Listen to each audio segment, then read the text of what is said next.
Apocalipse capítulo 2. Nós estamos estudando nos domingos de manhã o livro Apocalipse de João. E no domingo passado nós terminamos o capítulo 1. E hoje nós entramos nessa série de mensagens que o Senhor Jesus escreveu e enviou para algumas igrejas, que são chamadas as igrejas do Apocalipse, como vocês estão vendo nas TVs. E é com elogios e repreensões que Jesus vai se dirigir a cada uma dessas igrejas. Algumas vezes feliz, elogiando-as, outras vezes repreendendo essas igrejas, chamadas de igrejas do Apocalipse, né? Por causa dos seus desvios. São, na verdade, 7 igrejas que ficavam na Ásia Menor, onde hoje seria a Turquia e um pouquinho da Grécia. E hoje pela manhã nós iremos ver especialmente a mensagem do Senhor Jesus para a igreja de Éfeso, especialmente a carta que o Senhor Jesus enviou para a igreja em Éfeso. Todos são capazes de ouvir e de entender essas palavras, mas o Senhor Jesus diz no final da epístola que se você é capaz de ouvir o que o Espírito Santo está dizendo, dê atenção a isso, porque isso é muito importante. Quando ele diz, quem tem ouvidos ouça o que o Espírito diz nas igrejas, no versículo 7, é como se ele dissesse o seguinte: se você tem condição de entender o que o Espírito Santo está dizendo, se Deus de alguma maneira te deu a capacidade de entender o que o Espírito Santo está dizendo, se ele abriu o teu ouvido, o teu coração, então dê atenção, porque isso é muito importante. É muito importante para a sua vida. Então, da mesma maneira como no Antigo Testamento vinham os oráculos, né, dos profetas, aquelas revelações, aquelas profecias, através dos profetas, vem essa palavra aqui também. Só que aqui quem é o profeta é Jesus Cristo. É Ele quem está dizendo coisas que vão acontecer. E a igreja que está recebendo essa palavra é a igreja na cidade de Éfeso. Vamos ler o texto? Apocalipse 2, versos 1 a 7, diz assim a palavra de Deus.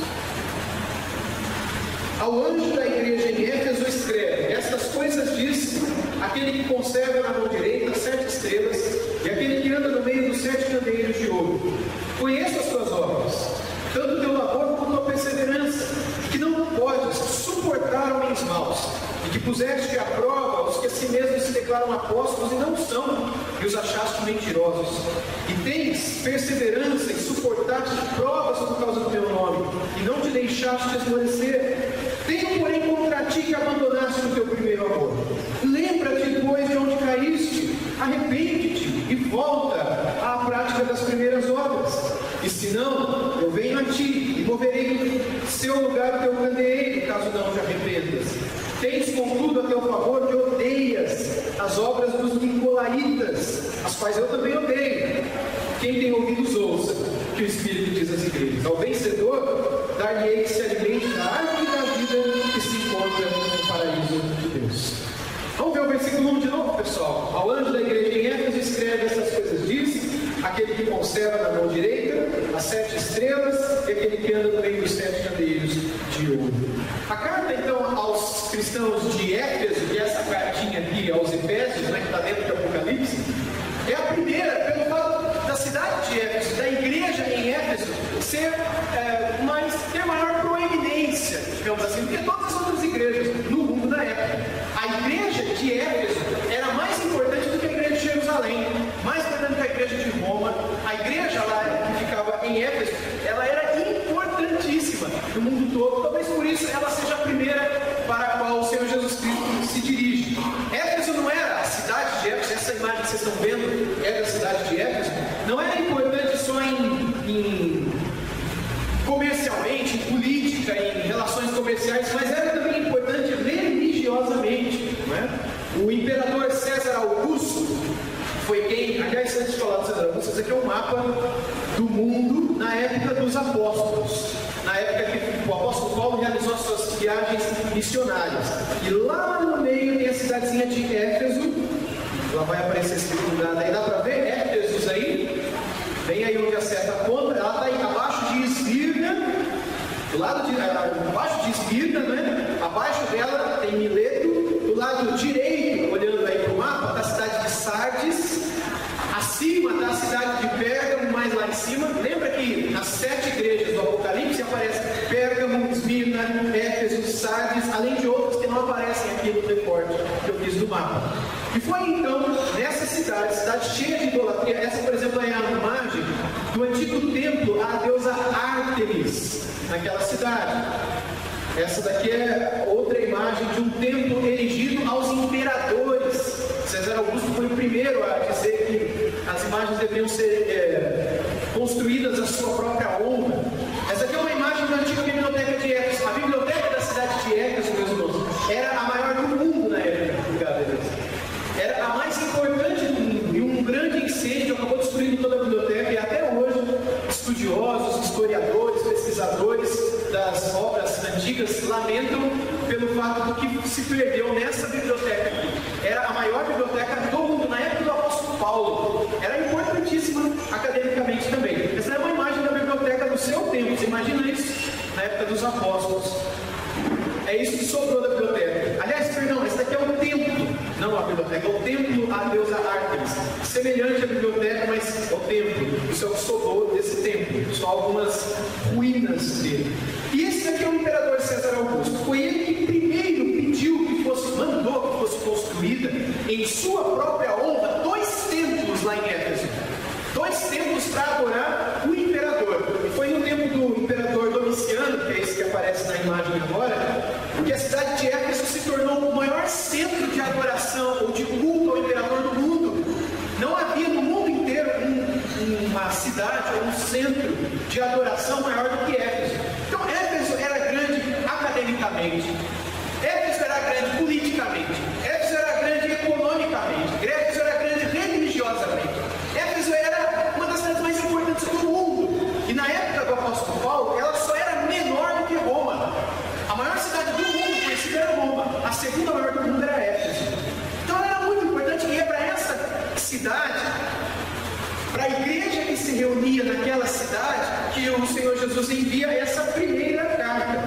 Também nós sabemos que naquela cidade acontecia o culto a essa deusa Ártemis. Essa é uma imagem dessa deusa. Ela é também retratada, pintada como uma guerreira, usando um arco e flecha e atirando, caçando deuses e animais e gente também. Existem 2 trechos no livro de Atos que fala sobre essa deusa. Eu vou colocar aqui na tela para vocês lerem. Primeiro é esse de Atos 19, 34 e 35. Diz assim: quando, porém, reconheceram que ele era judeu, está falando de Paulo, que estava pregando lá em Éfeso, todos, a uma voz, gritaram, por espaço de quase 2 horas. Pensa nisso. Quando Paulo estava pregando lá em Éfeso, nessa cidade para a qual Jesus está escrevendo a cartinha de Apocalipse, quando Paulo estava lá pregando, fundando a igreja, plantando a igreja, reconhecendo que ela era judeu, e começaram a gritar por 2 horas. O que eles gritaram? Gritaram isso: grande é a Diana dos Efésios. Diana, Ártemis, são nomes semelhantes para a mesma divindade. O escrivão da cidade, tendo apaziguado o povo, disse: senhores Efésios, quem porventura não sabe que a cidade de Éfeso é a guardiã do templo da grande Diana e da imagem que caiu de Júpiter? Eles criam então que a imagem de Diana ou de Ártemis, tem outros nomes que são dados para a mesma divindade, né? Ela tinha caído do céu, que ela era sagrada e que caiu justamente ali na cidade de Éfeso. Assim como aqui no Brasil a gente tem gente que acredita que acharam uma imagem de uma divindade no rio e colocaram essa divindade dentro do templo e todo ano pessoas vão para aquele lugar adorar aquela imagem. Vocês estão entendendo o que eu estou falando? Vão lá, reverenciam aquela imagem daquela senhora e adoram aquela imagem que eles acreditam que divinamente surgiu dali do rio Paraíba e acabou abençoando a vida dos pescadores do século XVIII, que a encontraram, e até hoje abençoa todos aqueles que para lá peregrinam, para lá fazem romaria. Da mesma maneira, pessoas acreditavam que a imagem de Diana havia caído dos céus e abençoava o povo. Tem um outro texto em Atos, capítulo 19, versos 18 e 19, diz o seguinte: muitos dos que creram vieram confessando e denunciando publicamente as suas obras. Também muitos dos que haviam praticado artes mágicas, reunindo seus livros, os queimaram diante de todos. Calculados os seus preços, achou-se que montavam a 50 mil denários. A cidade de Éfeso era conhecida então por 2 coisas. Primeiro, pela adoração a Ártemis, a Diana, que caiu do céu. O mundo inteiro, como a gente leu em Atos 19, 34 e 35, o mundo inteiro sabe que essa imagem caiu de Júpiter. Júpiter que não ela para nós. E agora ela está aqui, que nós nos abençoamos. Por que a gente vai dar ouvidos para Paulo, para esse judeu que fala de um outro Deus, de um Deus estranho? A gente tem a nossa deusa aqui. Então, além de serem reconhecidos por causa da idolatria, eram reconhecidos também por causa da magia. Tinha muito mágico lá em Éfeso, muito mágico. Só que as artes mágicas naquela época não era como hoje, porque a pessoa faz uma mágica, mas é mágica, é algum truque, ilusionista, não é? O cara não está fazendo um milagre, é só, ele tirou uma moeda da minha orelha, não, ele estava escondido em alguma coisa, em algum lugar da mão dele ou na manga, ele não vai tirar uma moeda da sua orelha, né? Hoje a gente sabe que a mágica, que a magia é apenas uma ilusão, mas naquela época ninguém sabia. Então, quando alguém tinha conhecimento das artes mágicas, essa pessoa era reconhecida como um deus, que era capaz de fazer coisas milagrosas. E é por isso que muitas vezes eles iam para Paulo e para Pedro para entregar dinheiro, para que eles também conseguissem fazer aquelas mágicas. Aconteceu isso em Filipos, quando eles oraram e o Espírito Santo foi derramado, e aí apareceu Simão, um mago mágico, dando dinheiro para Pedro, dizendo: me dá a capacidade de fazer isso também, eu quero ter esse conhecimento, quanto é que custa para eu saber fazer essa mágica que você faz aí? Mas Pedro, então, ele diz: isso aqui não tem preço. Aliás, Pedro que fala: que o dinheiro seja contigo da tua perdição, porque você julgou poder comprar com dinheiro a graça e o poder de Deus. Pedro deu uma palavra bem dura para o Simão lá, o mágico. Então, quando Jesus fazia milagres de graça, quando os apóstolos faziam milagres de graça, muita gente se ajudava, porque não era comum. Para ver uma coisa assim, era preciso pagar, e pagava muito caro. E a cidade de Éfeso era conhecida por isso. Esses pequenos dois trechos que a gente acabou de ler aqui dão uma noção para a gente, pessoal, uma ideia, né, de como eram as relações dessa cidade. As pessoas, elas tinham muito problema com relação a isso. O mundo no qual viviam os cristãos de Éfeso era esse. Era uma cidade muito maior do que Araraquara. A nossa cidade tem 200 e poucos mil habitantes, Éfeso tinha mais de 400 mil. Então era uma cidade muito grande e todo mundo que vivia nessa cidade tinha ligação com isso. Imagina então a igrejinha de Éfeso. A igrejinha lá na cidade de Éfeso se relacionando com tudo isso. E eles, pelas palavras de Jesus aqui em Apocalipse, eles foram muito fiéis a Cristo, muito fiéis à palavra do Senhor. A gente sabe que Paulo plantou essa igreja lá em Éfeso. A gente sabe que depois que ele plantou a igreja, Áquila e Priscila foram para lá para cuidarem dela, no início dela. Áquila e Priscila são dois grandes líderes do cristianismo. Foi na casa deles que começou a igreja em Corinto. Eles eram líderes também de uma das igrejas em Roma, e agora eles estavam em Éfeso, ajudando a plantar essa igreja. Então Paulo, Áquila e Priscila. Depois de Áquila e Priscila, Apolo foi para lá. Lembram de Apolo? Outro nome muito conhecido no Novo Testamento, grande líder mundial do cristianismo, foi pastor lá em Éfeso. A gente sabe também que Timóteo era um líder da cidade de Éfeso, num outro momento. Quando Paulo escreve 1 Timóteo, Timóteo estava pastoreando Éfeso, provavelmente. Então veja quem eram os pastores de Éfeso. A gente sabe que o apóstolo João, durante muito tempo, foi pastor naquela cidade, e que a própria Maria, a mãe de Jesus, viveu ali em Éfeso até a sua morte, até o último dia da sua vida. Os pais da igreja, os discípulos dos apóstolos, né? Um dos discípulos de João mesmo escreveu sobre isso, inclusive dizendo onde fica a casa de Maria. Tem pessoas que, quando fazem viagens e vão lá para a Turquia, para conhecer a cidade de Éfeso, teve alguns irmãos da igreja que já foram, você pode conhecer o lugar onde Maria viveu.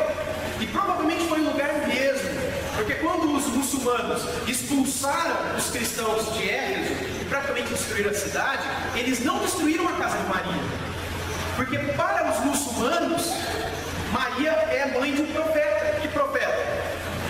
Jesus, porque para os muçulmanos, a religião islã, para o muçulmano, o islamismo, Jesus é um profeta, menor que Maomé, mas é um profeta. Se Maria viveu ali, e eles sabiam que ela tinha vivido ali até o dia de sua morte, então nós vamos conservar essa casa, e conservaram até os últimos dias, até hoje, esse lugar. Hoje é uma igrejinha lá, você pode entrar e ver, e é onde João e Maria viveram. Lembra que Jesus falou na cruz para Maria: mulher, este é o teu filho, e disse para ele: filho, esta é a tua mãe. Lembra dessa passagem na cruz? Os pais da igreja dizem que Maria viveu com João, provavelmente até o último dia de suas vidas, por causa da palavra do Senhor Jesus Cristo. Então, era uma cidade importante, era uma cidade de gente famosa do cristianismo, era uma cidade muito relevante para os cristãos. Então, é para essa cidade que Jesus manda a carta. Agora vamos ver o versículo 2, irmãos. Apocalipse 2, verso 2.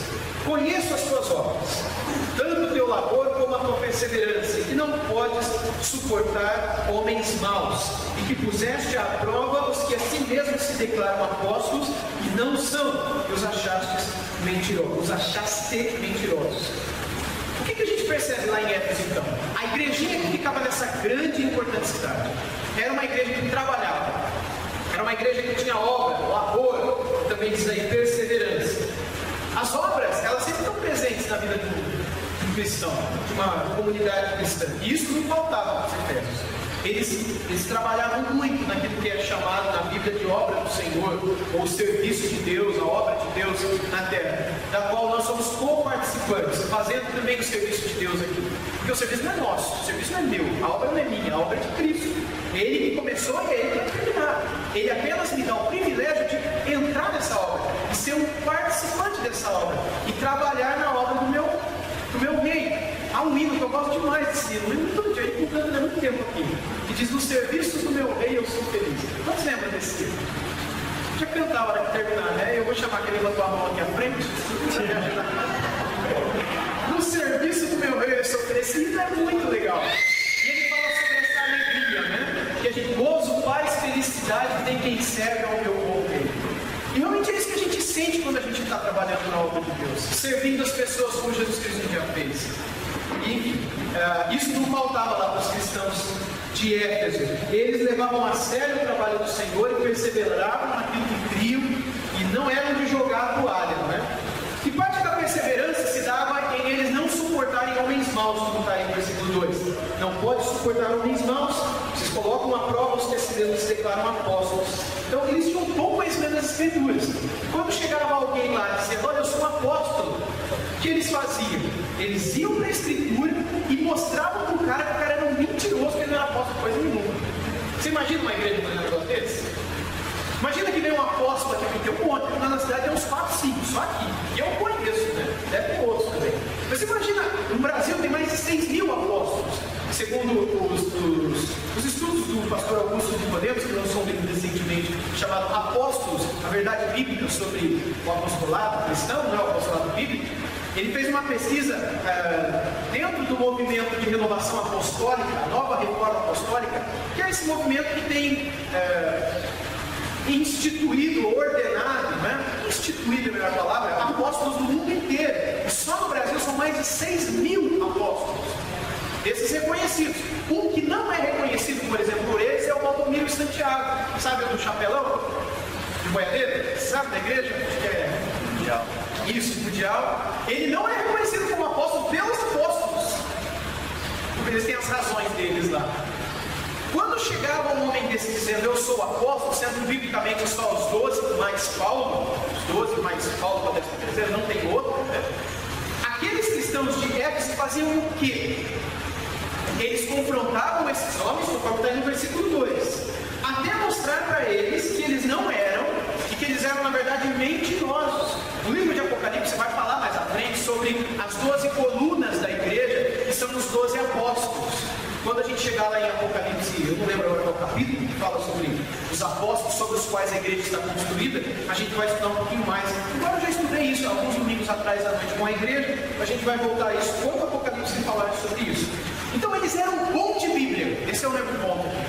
Eles eram conhecedores da Escritura. E se alguém pregasse mentira, eles eram capazes, os membros da igreja, de no final do culto, conversar com o homem e dizer: olha, você não é nada disso, é mentiroso, porque a Bíblia diz isso, isso, isso. Mas, irmãos, é óbvio, né? Eles tinham, quem eram os pastores dessa igreja? Eram Paulo, João, Apolo, Áquila e Priscila, Timóteo. Tinha que conhecer um pouco da palavra de Deus, né? Verso 3 agora. Pastor? Sim, pode falar, Marco. Só queria comentar no começo do versículo da onisciência do Senhor, né? Conheça as suas obras. O Senhor Jesus conhece as nossas obras? O que vocês acham? O Senhor Jesus sabe o que você fez ontem à noite? Ele conhece, pessoal. O Espírito Santo que habita a igreja, não é? Mas Jesus conhece, porque como o Espírito, Jesus está. Ele conhece tudo, irmãos, o que se passa conosco e entre nós. E é Ele que opera. Ele é a cabeça desse corpo. E é nesse sentido. Versículo 3 agora. E tens perseverança,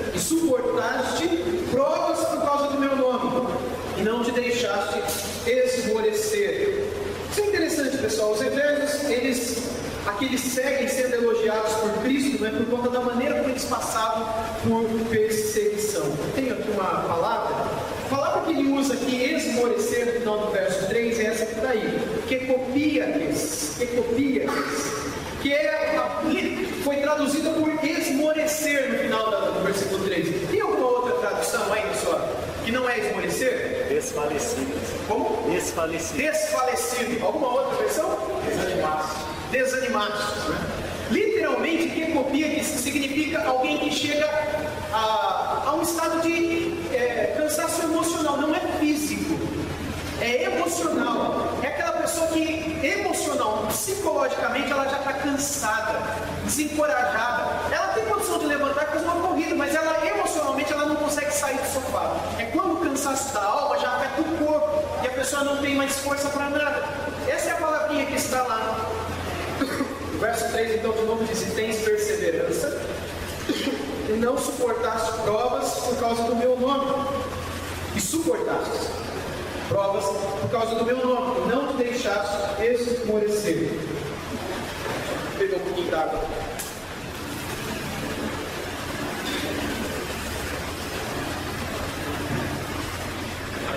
Os Filipenses os Efésios, Filipenses é outra história. Os Efésios eles estavam prontos para poder passar por qualquer coisa. Nada os impedia de darem bom testemunho, nada os impedia de continuar no serviço do nosso Rei.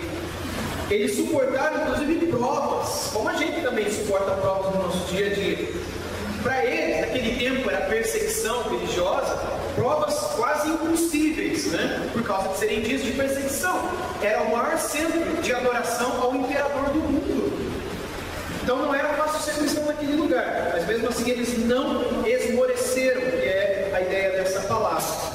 Eles não se cansaram, psicológica e emocionalmente eles permaneceram firmes e certos do que eles queriam. O que é que eles queriam? Era servir a Cristo e honrá-lo, quer na vida, quer através da morte. Eles não desanimaram. Isso Jesus está elogiando naquela igreja. Bom, verso 4 agora. Tenho, porém, contra ti que abandonaste o teu primeiro amor. Aqui começa a repreensão. Jesus elogiou por uma parte e agora ele repreende por outra. Tenho contra ti que abandonaste o teu primeiro amor. Você sabe o que é o primeiro amor? O que é o primeiro amor? Não é aquela pessoa que você se apaixonou com 9 anos de idade. O que é esse primeiro amor que você abandonou? É a esposa dele que eles deixaram? É isso? É o amor que coloca no coração quando o primeiro ponto da conversão, isso, contato, isso, conhecimento de Cristo. Muito bem.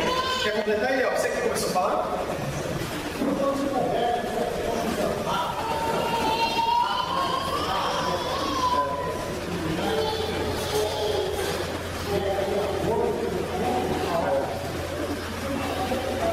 É verdade. Espiando, né? Eu não sei vocês. Cada um tem uma experiência com Deus. Mas eu me lembro muito bem desse primeiro amor aqui. Como era na minha vida. E eu não peço isso todo dia, deveria. Mas de vez em quando eu peço a Deus para fazer arder de novo no meu coração esse primeiro amor que não desistiu. É que o amor vai mudando. É isso que eu percebo na minha vida, pelo menos. A maneira como a gente ama, amor é como uma esposa, não é? Como um marido. Quando você está, por exemplo, minha esposa, eu estou casado com ela há 11 anos. E a maneira como eu demonstro amor por ela hoje, não é a mesma maneira como eu demonstrava amor quando eu comecei a namorar. Não é a mesma maneira. Mas o amor que eu tenho por ela hoje é muito maior do que eu tinha quando a gente começou a namorar, quando a gente casou. Porque hoje eu conheço ela melhor, eu convivo com ela mais. Né? O amor que eu tenho pela minha esposa hoje é muito maior do que o que eu tinha quando eu comecei o meu relacionamento com ela. Mas a maneira como eu demonstro não é tão intensa quanto era quando a gente começou a se relacionar. Vocês estão entendendo? Também houve uma transição da paixão para o amor verdadeiro. Exato. E eu sinto que às vezes com Deus é a mesma coisa. Embora depois do tempo caminhando com Deus, aquele fogo que a gente tem pelo Senhor parece que não é tão grande, mas o amor aumenta porque a gente conhece mais.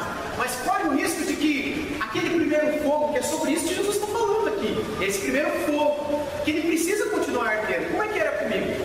Eu me lembro até hoje, na escola, no ônibus, no internet.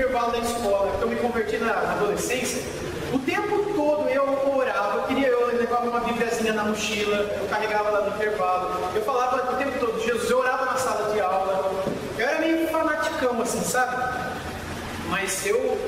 Mas aquilo explodia dentro de mim, era mais forte do que eu.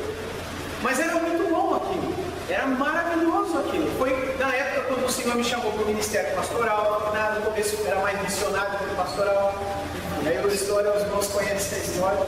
Mas era tão forte aquilo, era tão ardente aquilo, e quando eu olho para essa expressão primeiro amor, eu me lembro disso.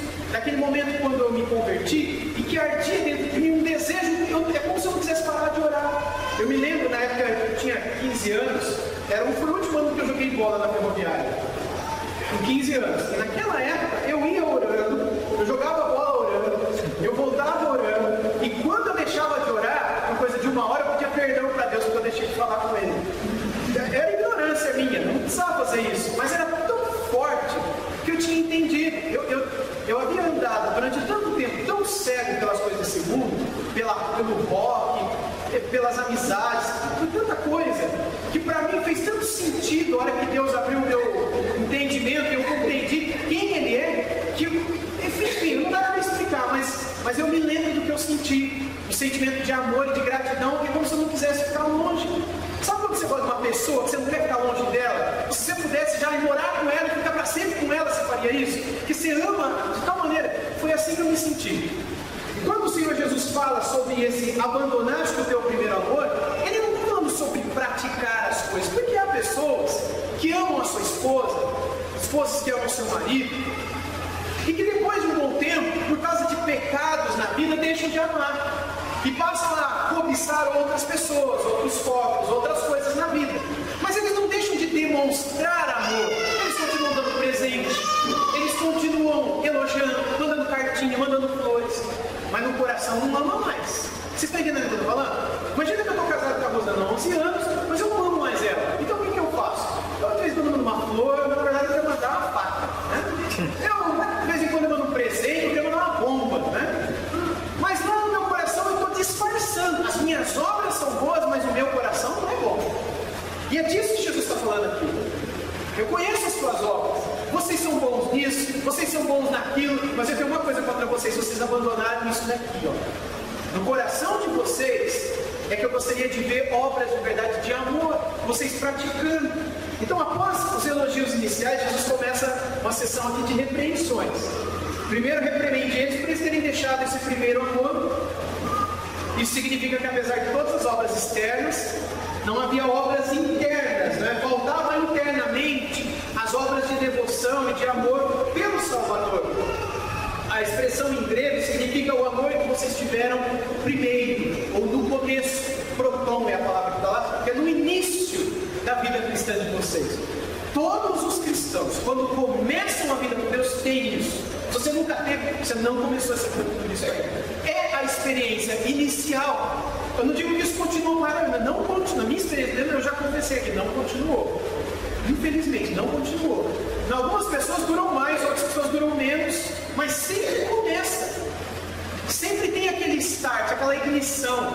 Aquilo que os discípulos no caminho de Emaús disseram: não nos ardia o coração quando a gente ouvia a palavra, quando ele nos falava as escrituras, quando partia o pão, não nos ardia o coração.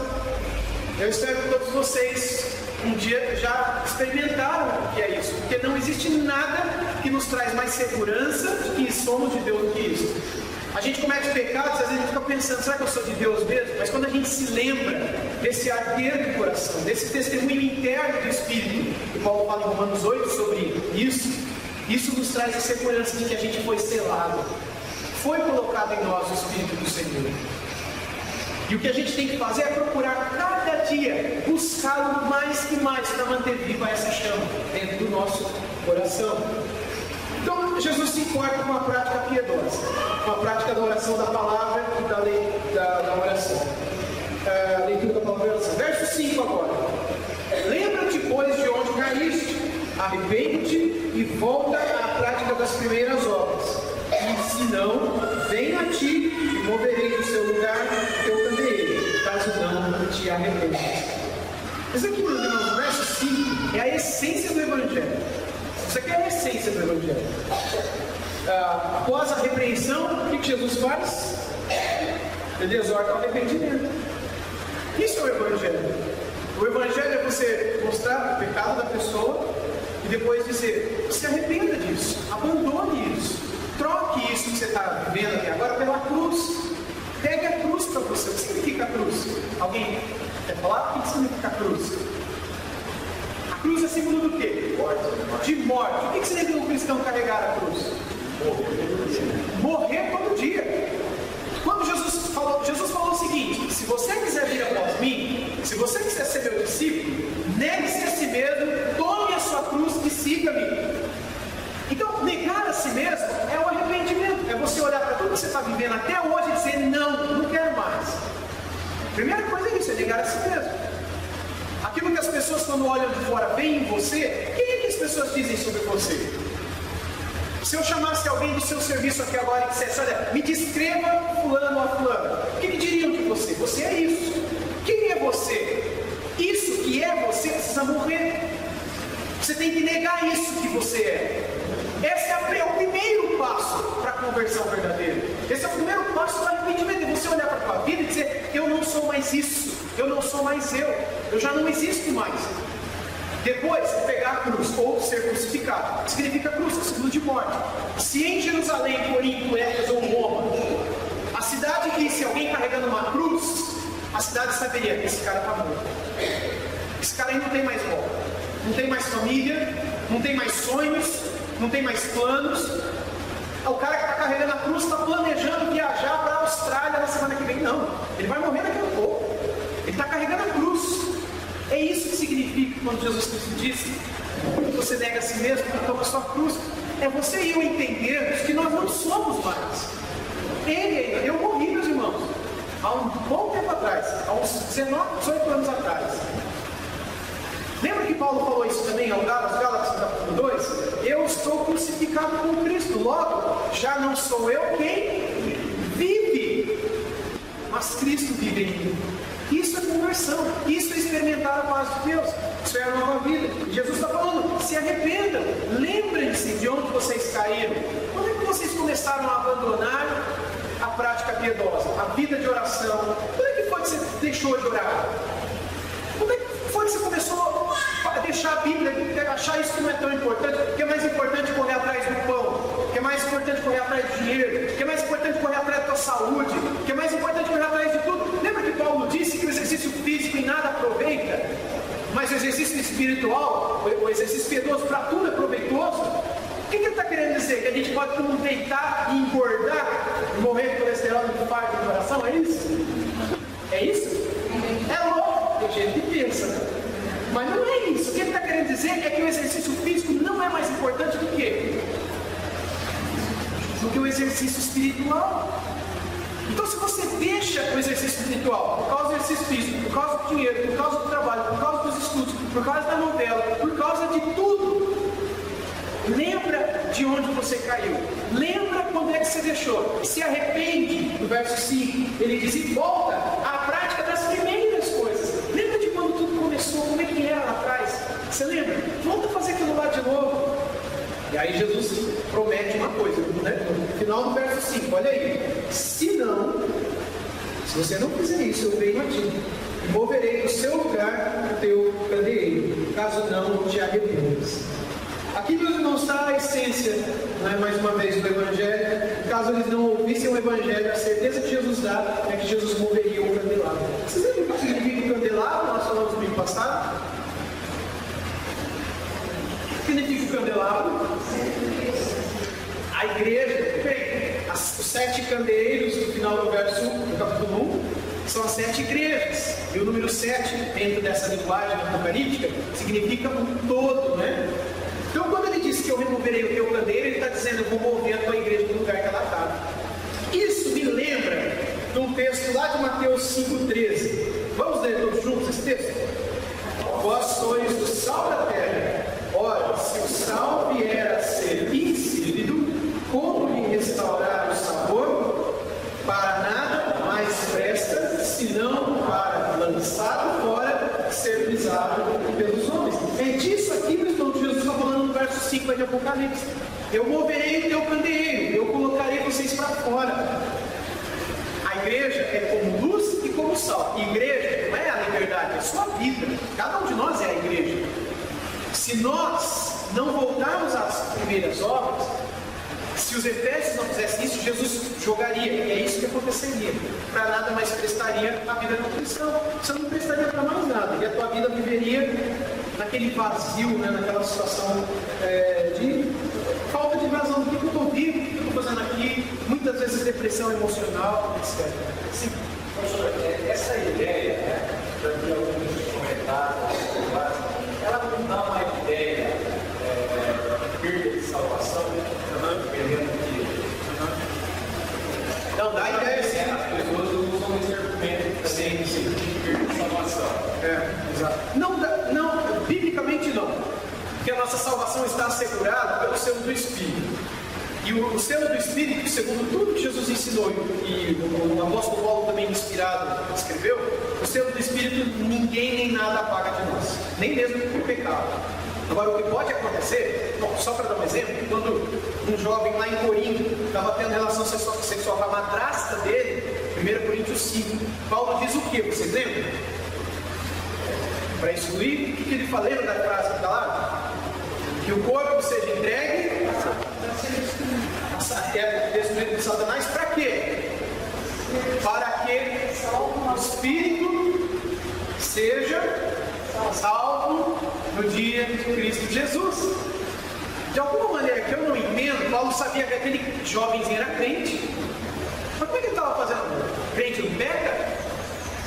Mas quando o crente peca, tem que ser disciplinado. Não pode ser, enfim, paparicado, né? Quando está em pecado, mantém-se no pecado, e aí a igreja vai paparicar, passa a mão na cabeça e fala, não, tadinho, bonitinho, vão visitar. Não, Paulo diz, vocês têm que ser, ele está no pecado. Não abandona o pecado, ele não é coitado. Ele tem que ser, aí Paulo fala, que ele seja de uma vez por todas excluído, para que o corpo seja destruído por Satanás, mas o espírito seja salvo. De alguma maneira, a alma daquele jovenzinho era salva. Eu não sei, mas Paulo conhecia. Tanto é que em 2 Coríntios 2, o jovenzinho volta arrependido. E Paulo diz lá em 2 Coríntios, capítulo 2, que é para a igreja, pela decisão da maioria, parece que é uma igreja batista, né? Assembleia, decisão da maioria, mas Paulo fala assim, pela decisão da maioria, que ele seja perdoado e novamente admitido, congregado, né? Para que ele não seja consumido por excessiva tristeza. E essa excessiva tristeza que Paulo está falando era por causa do pecado dele. Ele estava triste por causa dele ter pecado, arrependido, e ele estava pedindo perdão da igreja. E Paulo disse, vocês têm que perdoar, porque senão ele vai morrer de tristeza pelo pecado dele. Ele é nosso, a igreja é feita disso, de pessoas que pecaram, mas que se arrependeram e que são perdoadas. A igreja não é feita de gente que não peca, a igreja é feita de gente que peca e se arrepende, e que é lavada pelo sangue de Cristo, e que adora a Deus pelo perdão dos seus pecados. Então não existe perda de salvação. Agora, o que existe são perda dos privilégios da salvação. Quando Jesus fala sobre o ramo que não dá fruta de porta, quando Hebreus 6 é outra história, né? De gente que nunca foi. Se bem que aqui a gente está lidando com dois grupos de pessoas. Existem aqueles no meio cristão que não são salvos, mas que estão aqui, que cantam, que oram, que pregam, mas não são salvos. Então eles não são salvos. Lembra que Jesus falou em Mateus 7?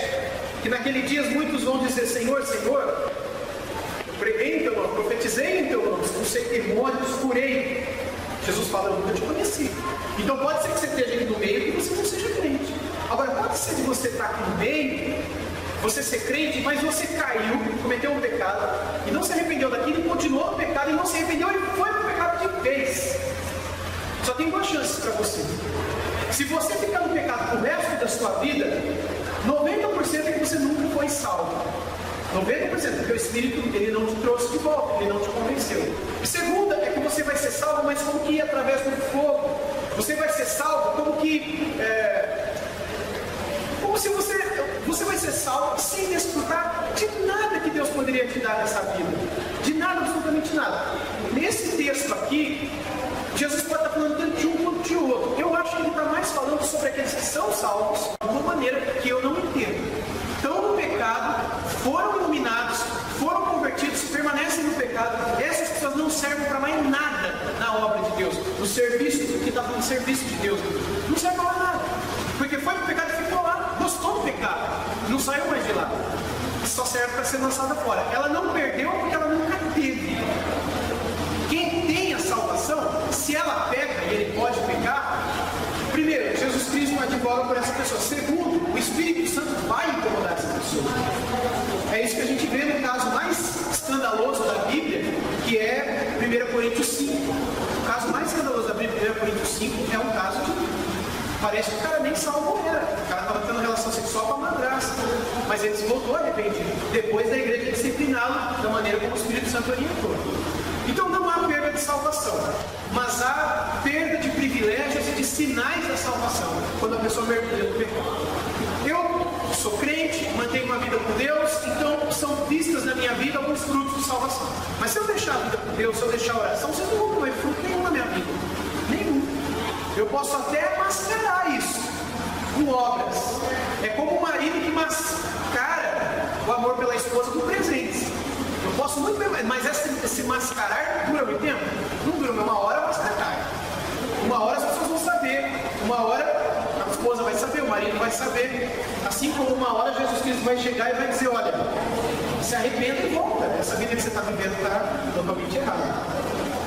Mais alguma pergunta, pessoal? Sim. O texto, primeiro, terceiro, a intenção que eu sou órgão, teologicamente, estava desde a aprovação do jornal, e suportava as ações das eleições, a definição da verdade da teologia, que era aí nessa segunda parte, a descrição que eles esqueceram o amor ao próximo, o amor também é deixar a palavra teologicamente, assim, né? A prática, logo, uma coisa que eu achei legal é que o texto que eu vou pregar hoje à noite para vocês é Efésios 5, 1 e 2. É o texto dessa igreja aqui, para quem Jesus está escrevendo em Apocalipse. E esse texto fala justamente disso que você está falando. Aqueles que não andam em amor, aqueles que não andam na prática da caridade. Essas pessoas, na verdade, ou elas não são salvas por coisa nenhuma, ou elas deixaram a vida com Deus há muito tempo. Muito tempo elas foram pegadas pelo pecado. A falta de demonstrar amor para o próximo significa duas coisas: ou que você não é salvo, ou que você é salvo, mas está muito longe de Deus. E é mais ou menos isso que Jesus está falando no texto aqui. Isso mesmo. Versículo 6 agora, vamos olhar o verso 6.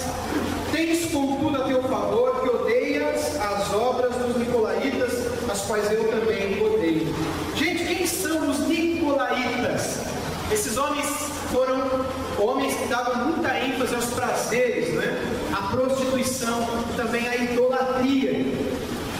Muita gente tem debatido sobre quem foram os nicolaítas, se eles vêm de Nicolau, um antigo membro da igreja lá em Jerusalém, cristão, se é outro Nicolau. O fato é que ninguém sabe direito quem foram os nicolaítas e de onde eles vieram. Mas parece que Jesus, quando escreve para os Efésios sabiam tão bem quem eram os nicolaítas que não precisou nem dar detalhes aqui.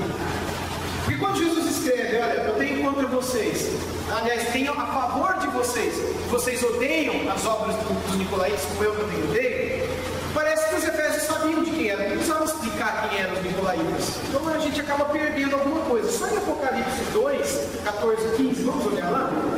Quando Jesus está escrevendo para a igreja em Pérgamo, é que ele fala um pouquinho sobre os nicolaítas. Capítulo 2, 14 e 15. Tenho todavia contra ti algumas coisas, pois que tens aí os que sustentam a doutrina de Balaão, a qual ensinava a Balaque a armar ciladas diante dos filhos de Israel para comerem coisas sacrificadas aos ídolos e para praticarem a prostituição. Ou sim, também tu tens os que da mesma forma sustentam a doutrina dos nicolaítas. Um pouquinho mais sobre eles na Bíblia que está aí. Então, se a doutrina de Balaão estiver relacionada com a doutrina dos nicolaítas, como muitos estudiosos sugerem, então a gente sabe que os efésios odiavam toda a prática de idolatria que acontecia lá na cidade e também a prática da prostituição que acontecia na cidade. Prostituição, pessoal, Jó? Quem sabe o que é isso? Isso. Exatamente. Imagina que existe um templo religioso onde homens e mulheres vão lá para adorar e como parte da liturgia está relações sexuais. Parte da liturgia é isso. Com prostitutas e prostitutos cultuais. Existia isso em Éfeso. Na cidade de Éfeso existia um templo, esse templo para Ártemis ou Diana, onde existia mais, segundo os historiadores mais antigos, mais de 1000 prostitutas cultuais. Era muito grande. E aqui Jesus está dizendo, olha, para os de Pérgamo, que eles toleravam isso. Eles não achavam nem a religião, cada um tem a sua, não tem problema.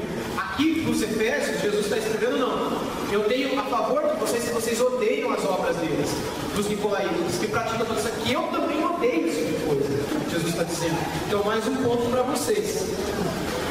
Agora o verso 7 para a gente encerrar, pessoal. Sim, velho. É verdade que essas prostitutas, elas raspavam os cabelos. Isso. Depois, quando elas se convertiram, por isso que elas começaram a usar ferro. Isso é parte da explicação do que acontece lá em Corinto. Aliás, agora me deu um branco se é em Corinto ou se é em Éfeso, que tinha mais de 1000 prostitutas culturais. É Éfeso mesmo, né? Mas eu sei que lá em Corinto, quando no capítulo 11, Paulo fala para a mulher usar véu, uma das razões é essa que o Beto citou. A prostituta, ela raspava a cabeça, essa prostituta cultural. Então, quando elas se convertiam, elas entravam na igreja cristã, algumas pessoas possivelmente começaram a achar que dentro da igreja cristã também tinha prostituta cultural. Então, por causa disso, em Corinto, Paulo diz para as mulheres usarem um véu para que elas não fossem confundidas. Essa é uma das razões. Aí ele associa ali também sobre a questão das funções e papéis dentro do casamento. Associa também a relação dos anjos durante o momento de culto. Fala sobre outras coisas lá que ele aplica nesse contexto do véu. Mas uma das razões é essa. O Beto citou.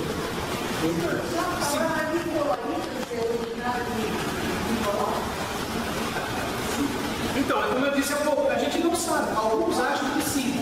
Existe um Nicolau citado no livro de Atos, que alguns acreditam que seja um seguidor deste. Mas ninguém sabe.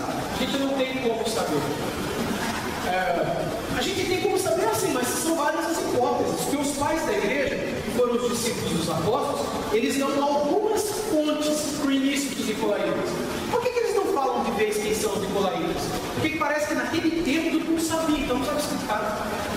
Então, vocês odeiam os nicolaítas, eu também odeio. O pouco que a gente mais ou menos sabe é que esse grupo, eles tinham muita afeição pela prostituição, eles eram muito imorais, também lidavam muito com prazeres carnais. Eles gostavam muito de se envolver com essas práticas imorais e satisfazer a carne.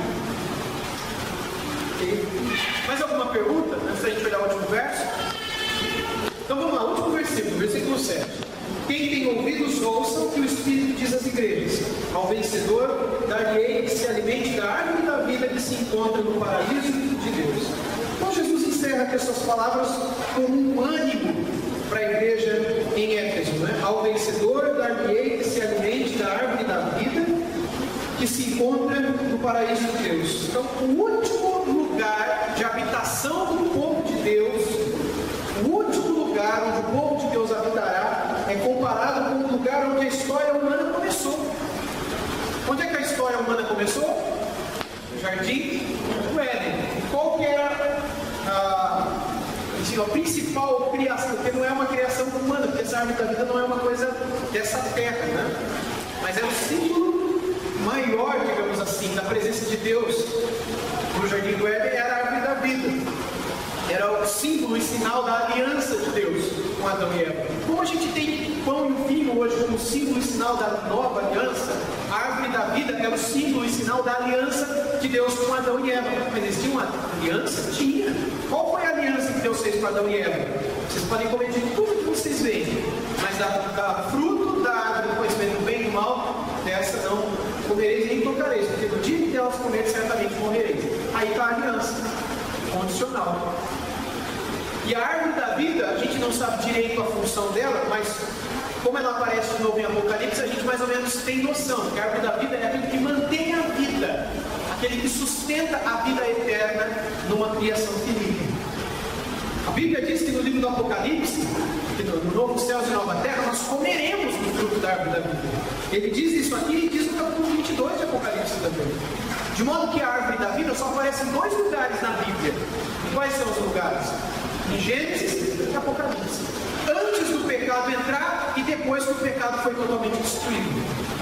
Aparentemente lá Deus daria o fruto da árvore da vida para manter Adão e Eva vivos eternamente. Mas como eles pecaram, o que Deus fez com a árvore da vida? Tirou ela do meio deles, para sempre. O que vai acontecer no Apocalipse? Ela volta. E aí o que Jesus fala aí no verso 7?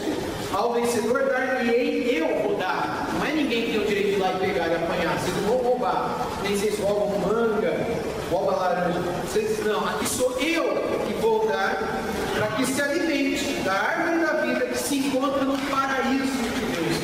Então, o final, meus irmãos, da história humana é no mesmo lugar onde a história humana começou, num jardim de prazeres na presença de Deus.